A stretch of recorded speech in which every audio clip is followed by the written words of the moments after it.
ഈ പഴത്തിന് പലയിടത്തും പല പേരാണെന്ന് എനിക്കറിയാം. പക്ഷെ ഞങ്ങൾ വിളിക്കുന്നത് ഇതിനെ ബ്ലാത്തിക്ക എന്നാണ് കേട്ടോ. അത് ചിലപ്പം ബ്ലാ ബ്ലാ എന്നിരിക്കുന്നതുകൊണ്ടായിരിക്കും, എനിക്കറിയില്ല.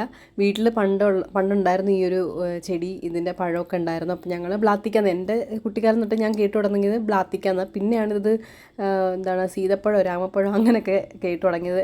അപ്പോൾ എനിക്കറിയത്തില്ല കേട്ടോ, കറക്റ്റായിട്ട് എനിക്കറിയത്തില്ല. അപ്പം ഞാൻ പെട്ടെന്ന് ഇവിടെ നല്ല മഴയാണ്, അപ്പം സാധാരണ ചൂടോടുകൂടി എന്തെങ്കിലും കഴിക്കണമെന്ന് വിചാരിച്ചാൽ, പക്ഷേ ഇത് ഇരുന്നപ്പം ചുമ്മാ ഒന്ന് ട്രൈ ചെയ്യാമെന്ന് വിചാരിച്ചു. ആദ്യമായിട്ടാണ് കേട്ടോ ഞാൻ വെറുതെ ഒന്ന് ട്രൈ ചെയ്തേ ഉള്ളൂ. അതായത് പാൽ ഓൾറെഡി രാവിലെ ഫ്രിഡ്ജിലെടുത്ത് ഫ്രീസ് ചെയ്യാൻ വെച്ചിട്ടുണ്ടായിരുന്നു. അതിലേക്ക് നമ്മുടെ ഈ ബ്ലാത്തിക്ക കസ്റ്റേർഡ് ആപ്പിളും പിന്നെ കുറച്ച് മക്കന്നയും കുറച്ച് ശകലം പഞ്ചസാര ഇട്ടാൽ മതി കേട്ടോ. പിന്നെ നമ്മുടെ കുറച്ച് 2 അല്ലി ഏലക്കയുടെ കുരുവും പിന്നെ ചോക്ലേറ്റ് പൗഡറും ഇട്ടിട്ട് നട്ട്സ് വേറെ ഒന്നും ഇടണ്ട, അണ്ടിപ്പരിപ്പ് മാത്രം ഇട്ടാൽ മതി.